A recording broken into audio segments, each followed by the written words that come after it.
Hey, everybody. Hope all is well in your part of the world. I'm really excited about our time together today. We have a special guest with us. I've known probably a little less than 5 years, but both Tamara and I have so enjoyed the spirit of he and his wife whenever we spent time together. I'm talking about Pastor Paul Foslien from Naples Church. And thanks for taking time to be with us today.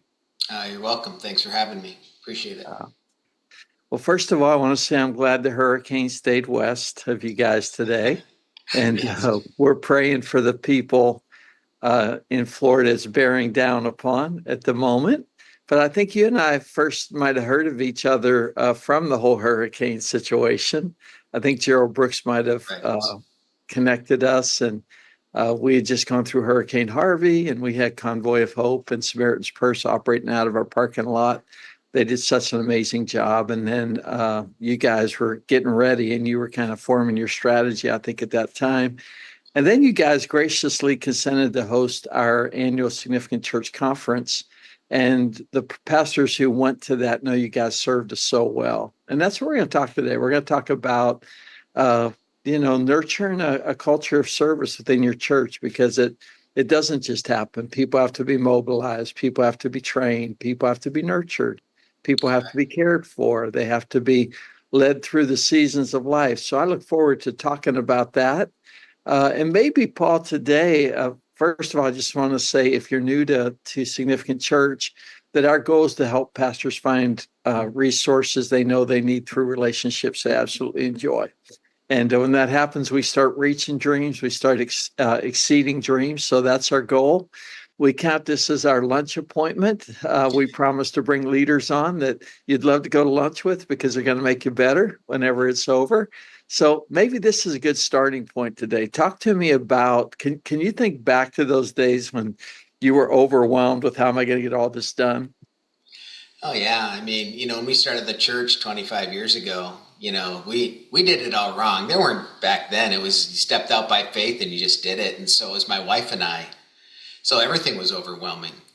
And so it was a real challenge, starting and getting people to serve and be a part um, it just was a lot of us. And when we were in Russia and we were starting our ministry, we almost ended and gotten divorced because I felt like I had to do everything and tried to do everything and just about destroyed our marriage. So we've kind of gone through the first two things of feeling like we got to do everything at once. If we don't have people, we got to do it. And so a couple things we slowed down, but also it made you really quickly, after a couple of those, learn you got to develop a strategy to, to get workers in, to find people to help and all of that. So yeah, a lot of being overwhelmed early on, not having the right things in place.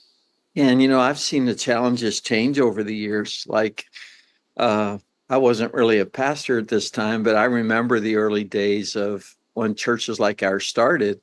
And we showed up because we loved worship and we loved learning the word of God, right? And we weren't thinking about serving. We didn't, there wasn't a lot of, there wasn't a lot of serving going on. You just, if the sound system worked and the building was pleasant and everybody could worship and hear the word, that was good. And then all of a sudden the church became more diverse, and we started serving people a lot of different ways. And that put some pressure on us back in the day to begin to say, okay, how do we do this? And it's so much more than having a good policy manual, though a good policy manual is essential. So I look forward to getting into it today. But first, let me welcome our new members to Significant Church. I think we're at about 1,200 member churches right now.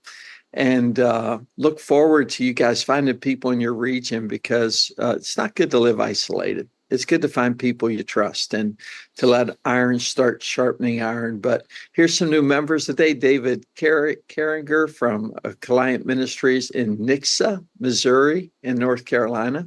Pastor Nathan Cook from Grace Point Assembly in Winfield, Kansas. Pastor Eddie Cross from Living Spring Harrisburg Church in Harrisburg, Pennsylvania. Pastor R.C. Davenport from Real Life Church in Greenwood, South Carolina. Pastor Patrick Robert from Goomba Philadelphia Church in Philadelphia, Pennsylvania.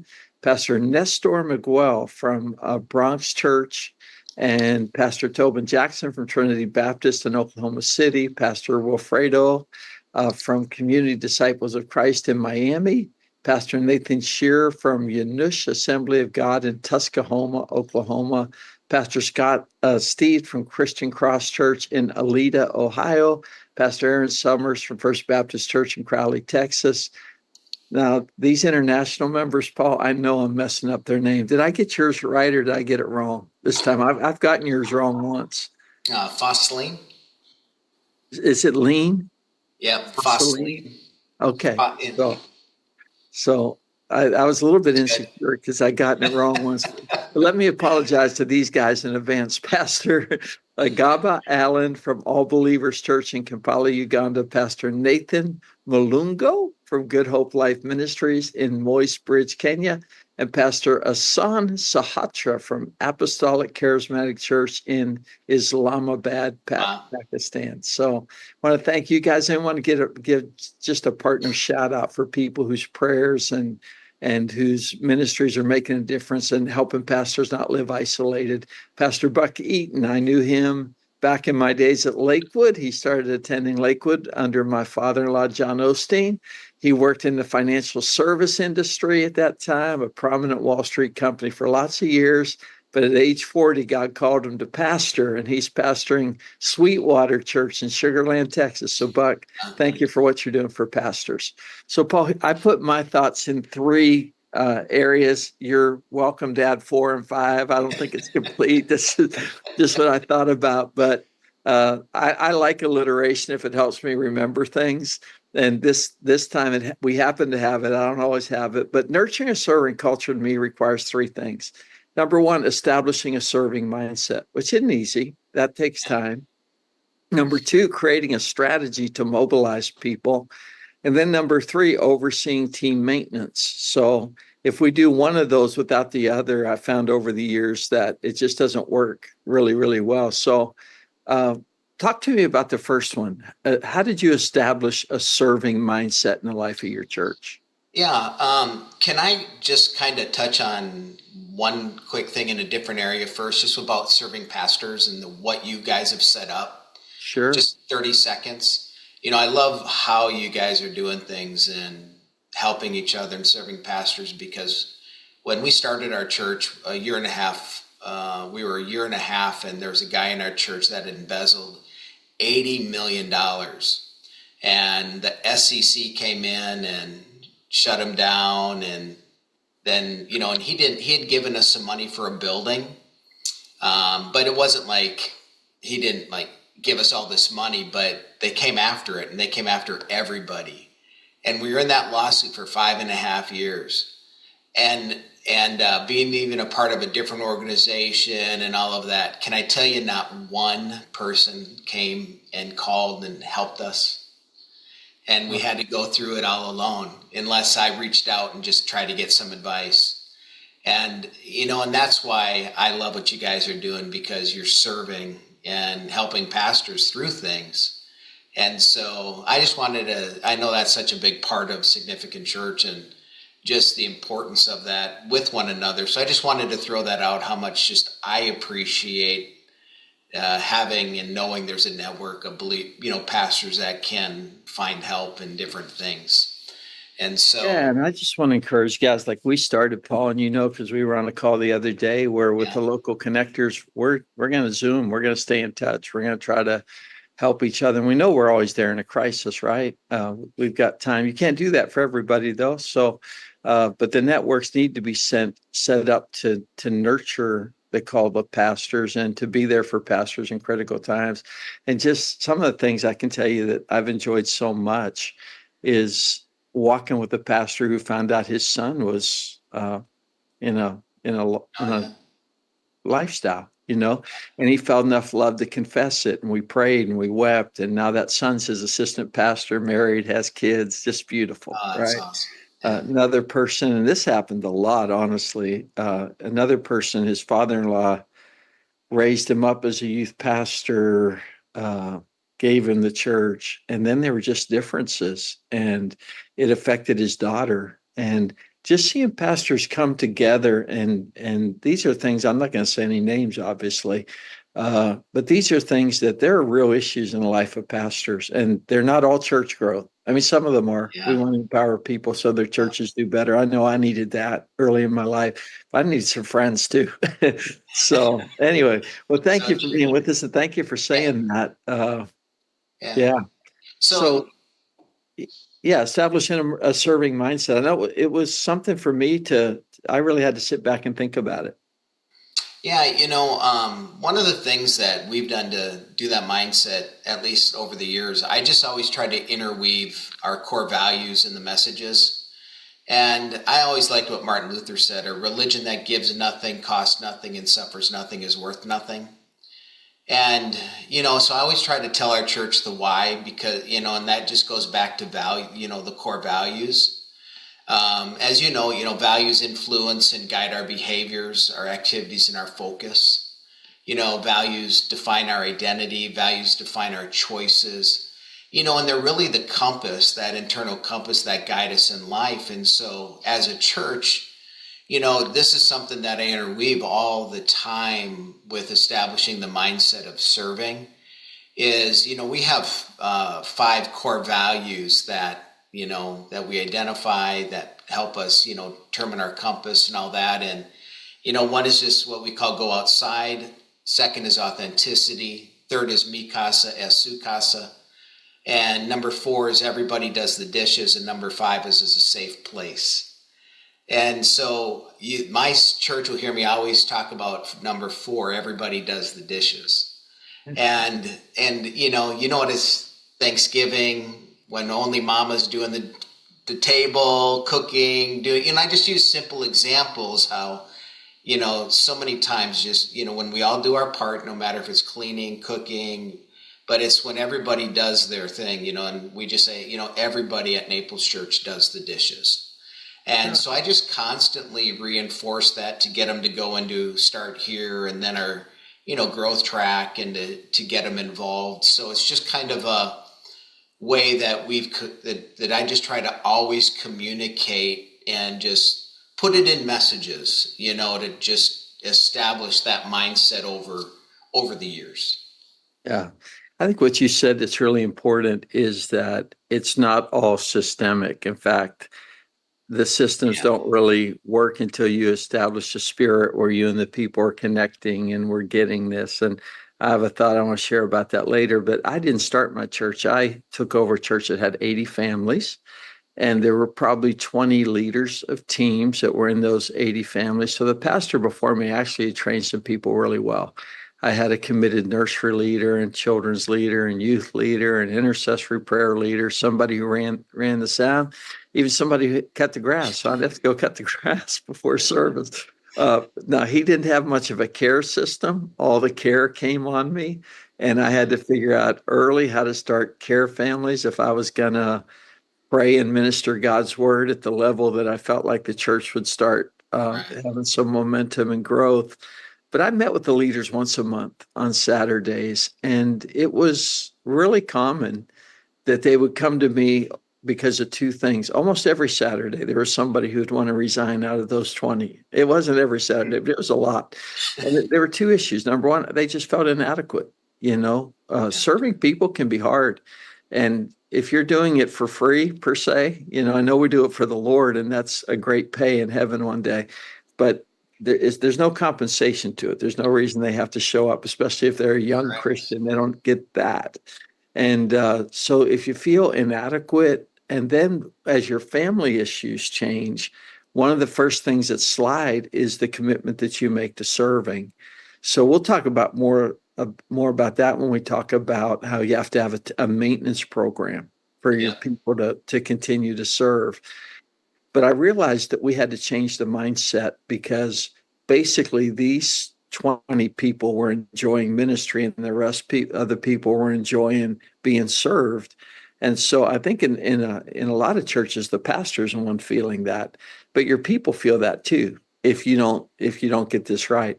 So our answers to that were these things. First of all, I don't know if you do this or not, Paul. If not, I'd love to hear how you do it. But I have something called VNO every service, and it's just 3 minutes. And in 3 minutes, our missionaries don't have to come off the field. I can let them talk to our church with a video, Yep. and the church can get to know our missionaries. In 3 minutes, we can honor a dream team member. In 3 minutes, I can talk when I need to about the whole concept. I love everybody does the dishes. I'm not always as creative as that. I need some help.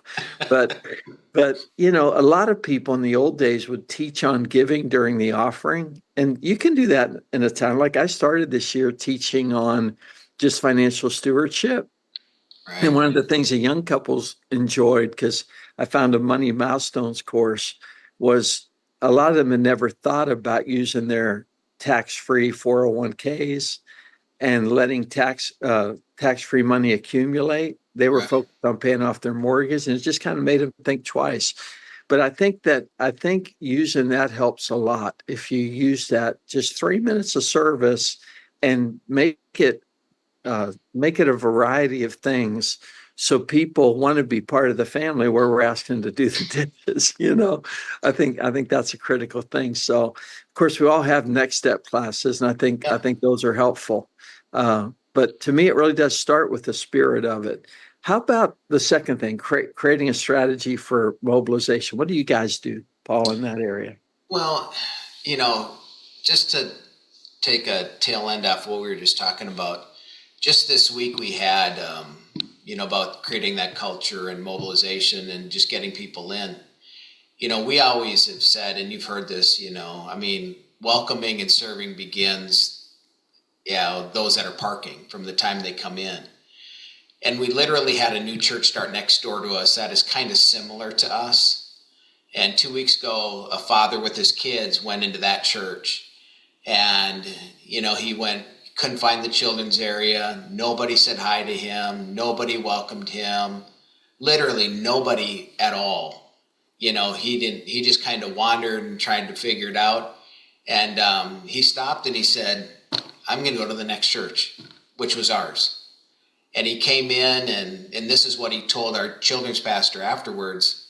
He came in, he got greeted, he got helped, he got walked to where he needed to go, and we had, that culture of everybody's there to help and do the dishes. And just the difference of that serving mentality of that we're all servants, and the people that are coming in truly, they're, looking and helping and all of those things. It really has made a difference. And so, that helps us when it comes to moments and sharing those from the pulpit, hearing like you do, those testimonies and all of that. Another thing that I do is we have a lady who's 103 and she serves. Wow, wow. And she serves twice a month as a greeter. She sits on a chair and she serves as a greeter. And so that alone, just talk about moments and culture, and to be able to bring that to the church and say, listen, there's a gal who's 103, and if she can do it, everybody can do it, and so just like the moments of bringing people up on stage and giving them, serve team awards. We have that legacy award, the above and beyond award, and which one of the ones that I like, is, just individual ones where, I'm looking at a couple of them that we've written down, but, funny ones too. Who changes the most diapers?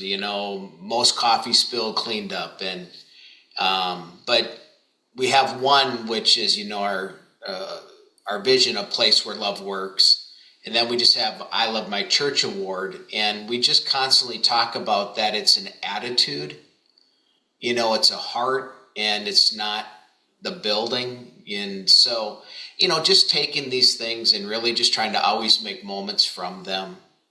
But honestly, that lady who's 103 is one of the best, just, I can't tell you how much that that resonates with people. Yeah. I don't know if you ever felt this way in the early days. I'm going to tell you, I did. I would come to the office and I would feel like, man, I don't know if I want to join my church. Oh yeah. Because we had to figure out a way to get the spirit right and create a strategy for mobilization. And here's what helped me. Though, if you see me looking away, it's because I'm taking notes. I Oh, it's benefit. okay. I tell guys that all the time. I said I'm taking notes. I'm doing this biweekly lunch appointment for myself because I learned when I started helping pastors that I might have been the one benefiting the most because I was meeting all these people who were sharing so much. But what you just talked about is so important because community is about commonality, right? Yeah.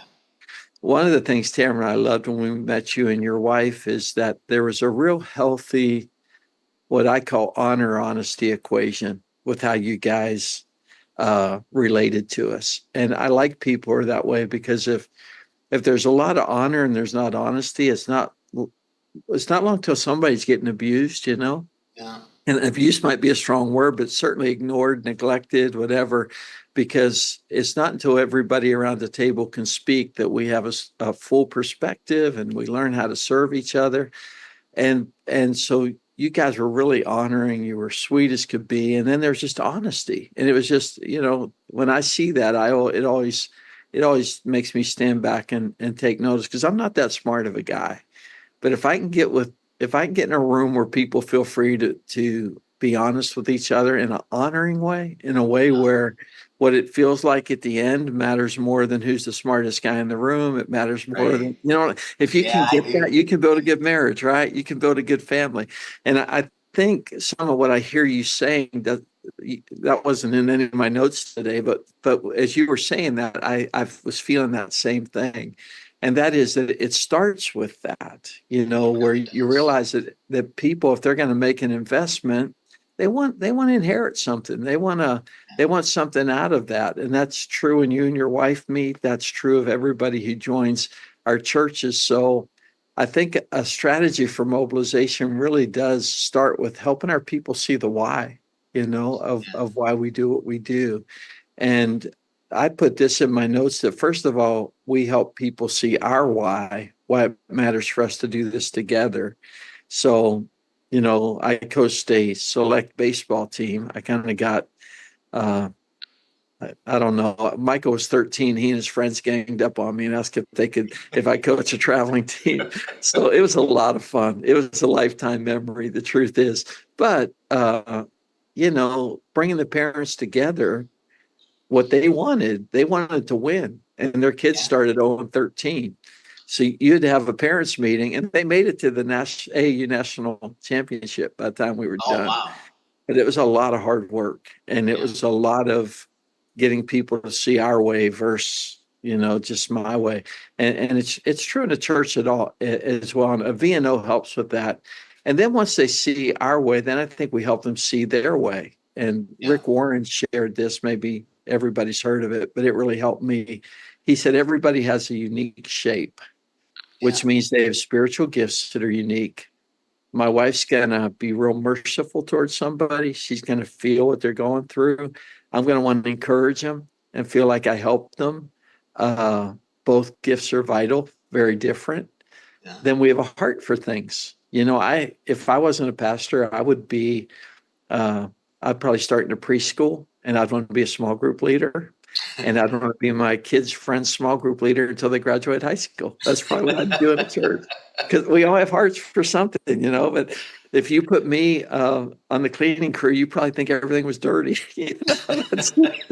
So we all have spiritual gifts. We all have a heart for things. We all have abilities. We all have personalities Yeah. that are good for some things and maybe not as good for others. And then we all have life experiences where we tend to have more compassion, more connectability to people. So uh, I think that if we want to nurture a culture of service, it starts with really intentionally working on a mindset. I don't think you can do it in just preaching a couple of messages on it each year. I No. think you have to keep it alive in the life of the church and just stay conscious that we're helping people see the reason for us. And then we're helping them see that this should lead to a more fulfilling you if you're really a part. And that's work. So any other thoughts on that, Paul? Well, for mobilization, one of, I'm pretty healthy as, still I'm 57, but, one of I think for mobilization and some of the things we talked about is, there isn't one event at the church that I don't stay to help set up or tear down. My wife and we do Yep. everything. Yeah. I spent like 60 hours power washing before Easter one time. And it's not that I don't have a church that can help. I just get out and people see me doing and serving just like they would. I'm not asking them to do something I wouldn't do. And I just never ever, and that's what I love about you guys. The same thing about that honor and just this is just who we are. And we won't, the people see that we're there to serve them too. Not I'm pastor, you guys do everything for us. It's like, no, my first role is to serve you. And so we really try to help to serve our people that way and tear down and set up and do all those different things. Another thing we do is we kind of go against the grain on some stuff. Like we still have choir people on the stage, but we have a gentleman who's 70 years old playing guitar, and he's Hispanic. So we have people that are 70 and people that are in their 20 on our stage. And we just really believe that a church should be a slice of the city. And so when you That's look at, beautiful, really. Yeah. and what happens is when people see that, it gives them confidence to be a part of the church. It gives them that confidence. And so it helps us to mobilize when it comes time, because people can relate and see that, hey, it doesn't matter. It's not all young people up there. It's not all this or all that. That's one aspect. Another thing that we do, and we've all heard this, you don't grow in isolation, but community. And so that's such a huge part of our strategy is when we do big church events like our Salvation Army outreach, or we brought in the Vietnam, traveling wall one time. I think I was telling you last week, our Summer to the Max that we do all summer for our kids. What we do is we do a soft, I guess you'd call it that, just that soft ask where we ask people just to help watch the kids at an inflatable or give out popcorn or be at a sign-up table. And so like for our Mission Christmas, we'll have a big group of people, go for Salvation Army and buy toys and do all these things. But we try to get people who've never served to just count toys or man the table and so they feel what it's like and they see it. And then, and to helping the kids just by watching the room or whatever. And then we work on recruiting them and saying, hey, now let's get part of a team. And it's amazing how many of those people, by doing that, it mobilizes them to want to become a part, because it's like, hey, just come and be a part, and then they feel that and see it. And it's much easier than for that ask.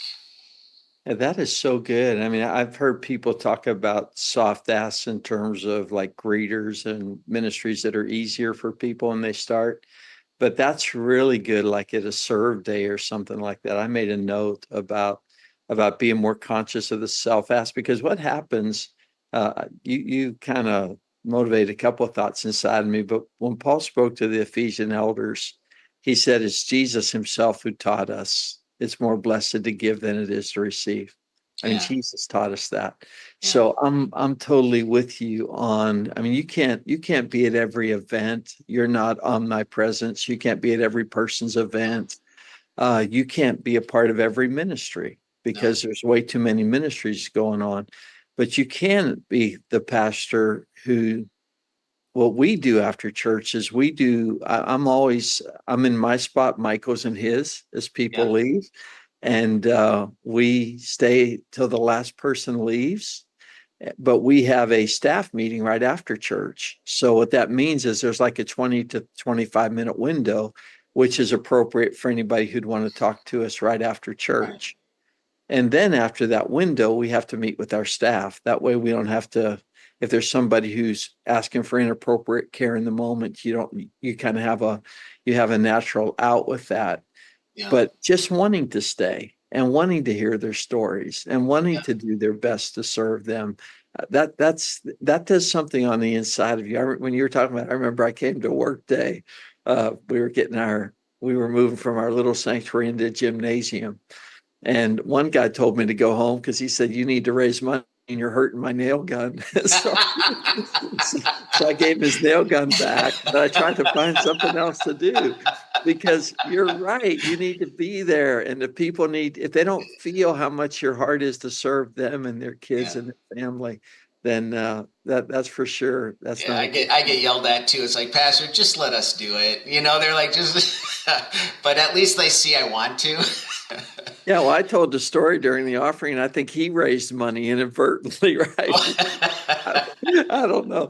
But anyway, yeah. So we talked a little bit, and you can get a policy manual, but obviously some of this is going to have to be the Holy Spirit consistently helping you to establish a serving mindset where everybody likes it. Because you can, for instance, you can have a dream team honor, and people can be sitting there saying, "Well, he's trying to get more people signed up to work for the church."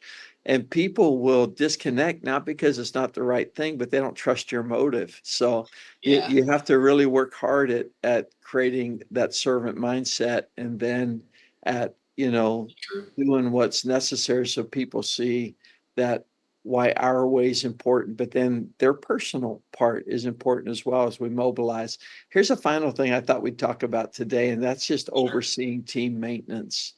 uh, we had a talk with the staff the other day because I don't know if this ever happened to you, but every time I hire a new person, they'll say, not everybody on that team's list is actually serving, right? Like they'll go into the Oh. database and they'll say, not everybody on that team's list is actually serving. And so the other day, I kind of finally, it only took me 35 years to come up with a response. I said, well, let me ask you something. When people get a gym membership, after about the first or second month, do you think that some of them aren't using it anymore? And they all started laughing. And I said, so why are we shocked when that happens with serving in the church? Why are we Oh, that's good. shocked whenever people aren't part of a team? Yeah. And so we have to be the ones that keep them motivated to do what they want to do. And we have to be the ones that help them deal with the priority issues that come up in their life. And whether we think they're right or wrong, the truth is they're going to need nurtured because we all do. Maybe for us, we're nurturing people in the importance of church for their family. Maybe for a healthcare instructor, he's nurturing somebody in the importance of working out every day. Yeah. What do That's, you guys do to kind of nurture team health?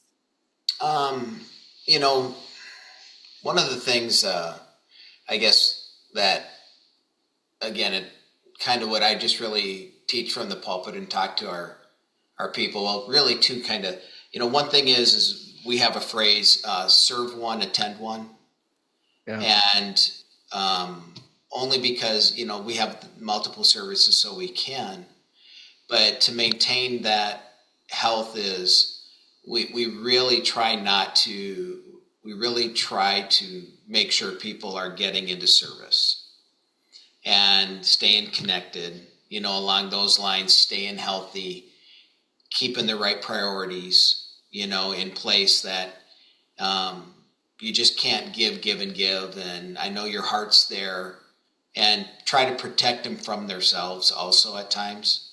Yeah. The ones that just seem like they just want to serve, and you think, oh, that's great.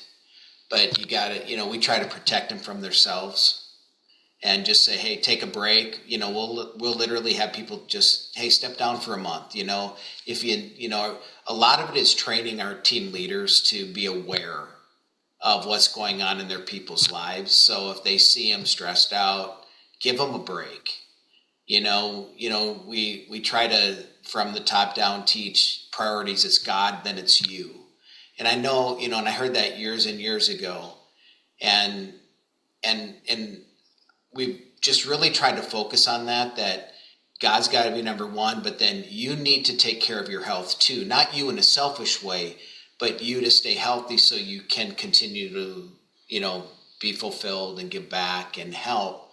You got to work on, yourself and to grow and, all those different areas. And so, we really try to be honest about personal things with people, oversee them, help them, um, you know, and then again, I know churches do this, but just keep it fun. I mean, I know that sounds simple, but it's amazing how healthier things are when a team it's fun. Yeah. It's That's why not, it says, yeah, rejoice always, right? I mean, yeah. it's going to start getting toxic when the joy's gone. And, and so, and again, just, um, I don't know. I mean, that's just a lot of just every team has an assignment to grow their own people and visit them. And, kind of like what we do, we just try to assign that all the way down and just really just, try to be aware of what's going on with your people. How many people do your leaders oversee, Paul? Well, it depends on the area. I'm, again, I guess which leaders are, So you're staff. saying some of your teams are bigger than others, and sometimes you have more leaders than others in areas. Is that Oh what I'm? yeah, yeah. Yeah, Like yeah, probably like you at your church, our greeters are the largest. yeah. Well, children's is actually they have like over 200, Right. people serving in children's, and then our serve team, is, our greeters are, you know, they have a lot, and then it just trickles down based on the area. But then it just depends on how many people, how many then assistant team leaders they need in each area. In every area, like our children's pastor is really good at keeping his people and sustaining them and different things. And so that's now where the system comes in for us to really help keep track of having things in place to meet those needs of the people Yeah, yeah. Well, for we try us. to do it 1 in 5, but again, things just shift a lot. Generations are different. Uh, you know, 25 years, you've seen the shift from people attending every week. Oh yeah. They're being, and when you hear why, it's people who love God, but they went through a divorce and they're trying to figure out how they shuffle the kids around. And Yeah. or for some people, there are legitimate things that are going on with their kids that for them to get a scholarship or for them to do something, you hear and you think, well, these aren't people with bad hearts here. Or some people's work, their work just makes it difficult. Of course, there are people who just have their priorities wrong, but not everybody's in that boat. Can And so it is important to have leaders. And what we try to do is we say there's 3 things that we want our leaders to do. We want you to have personal, regular, celebratory contact. Yep. So That's that, really good. yeah, so you're like when something big happens in their life, well, even if you see it on Facebook or you're in there and they know that you see what's going on that's significant in their life, good and bad. And the only way you do that's if there's regular contact, right? And then to just keep it celebratory, Yeah. because so few people have had somebody who does celebrate them like that. Now, for me, my church is 35 years, and we're going to have to launch something called Leadership Academy. And part of the reason we're doing it is just because uh, we're blessed that our older generation has stuck with us pretty well. I mean, we're really blessed by how they've done that. But we also have to get a new generation ready, right? Yeah. Yep. It can have 2 sides to it. And then I don't know what you guys do. Do you do many team fellowships, Paul? We do. Yeah. We try to do them once. The months where there's 5 Sundays, then on that Sunday night, that weekend, we try to bring people together and have a time to celebrate and have fun. And then we leave time just to break out for small groups. Each team can meet a little bit on their own. but it's just really to celebrate them. We give things away. We just have, just vision casting and fun and games. And then we just try to really honor them during that time. And then if people need to meet, they can break up and meet individually. Can I go back to what you were talking about just for a second when it comes to maintaining, health and different things? One of the things that we do is, I'm really careful not to make people feel bad or feel shamed if they only can serve once a month. Like, why aren't you more committed? You can do more, and, and then, my pastor is from years ago who I grew up under was real strong. And he would always make comments about people sleeping in the church on Sunday mornings coming. And he came to do our 25 years. And a good friend of mine had just worked all night and he had dozed off. And he had said something like, yeah, somebody's sleeping. And he woke up and I learned a lesson about, people who come in church and serve and help. I've learned, I don't make comments like that stuff anymore that's almost like Yeah, I belittling made or those putting same them down. mistakes, man. I did One time too. I just copied a pastor and I just talked about smoking and, oh yeah, you can smoke and come to our church. You may smell like hell. And then somebody that was working on her husband, I was thankfully that wasn't last year. That I was No, I know. in my early days. But yeah, that's stuff like that's so hard. But Go who ahead. wants to serve or be a part, and so, it's that culture of, just, I don't know, just try to establish that culture. That's all. Yep. Yeah, we had a guy in our church. You'll love this story, but he was a gunner in World War II, and he got shot down, I think in Hungary, but an Eastern Bloc country, and it's a miracle how he escaped. But his son-in-law is my friend, and my friend and his wife came to our church, and he never went to church a lot, but in his 70s he started coming, and he stuck, and he lived 100. But Oh, at wow. 99, I would look at him and he couldn't hear me. I knew he couldn't hear me because he lived near me. So I knew how I knew he wasn't getting my sermon. And he would fall asleep, almost every I mean, I don't think I Yeah. made it 5 minutes and he'd be gone a lot of times. But to think that a guy at 99 years old would want to be in the house of God around God's people, though you can't hear that great, though you can't, you can't even stay awake. Your body's at that stage. That's what I think we want, right? It is Yeah. 100%. I Yeah. agree with you. Our, I have a group of, I call them my moms. It's a group of ladies and men. They're probably all in their 80s. And, the way our stage is, we only have like 3 or 4 rows before our Yeah. stage.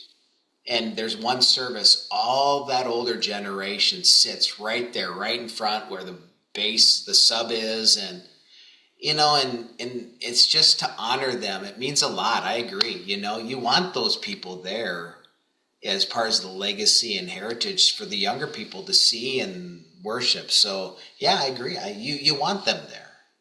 What you're Yeah, saying, and you wanted to even if be they're there falling for the asleep. for the fellowship, the whole thing. But and I don't know if you have or not, but I know I've made mistakes. I've made mistakes where I've been too strong. So there's nothing against that pastor, man. I've done it too, and I think it's one of the reasons God gives us wives. They help us with stuff like that. Yeah. But anyway, that was so helpful. So I just encourage you on the overseeing team maintenance side, if you're listening, that the more things, when I heard Paul talking about a minute ago, the more things you can include at once.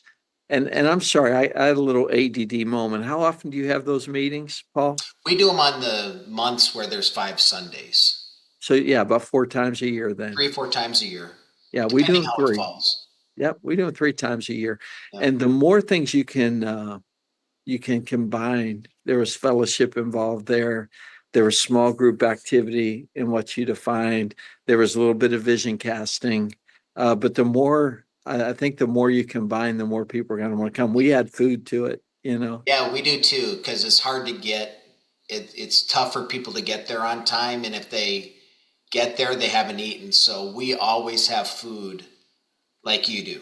I'm glad you Yeah. said that because we do too, you know. And again, we look at it as it's you know, we're honoring. We're just trying to really let them know we are taking care of them like you guys. Yeah. Well, God told Moses, you can't do it all by yourself. So you're going to wear out. And I just spoke on it Sunday on the seven deacons, and just told them, if I worked 15 more hours, how much good would that really do? But if we're at it together, but there's a lot to it. And honestly, I mean, I think we had some people who decided to do some things when that message was over. But what I thought about more than anything when the message was over is how much one message doesn't do much.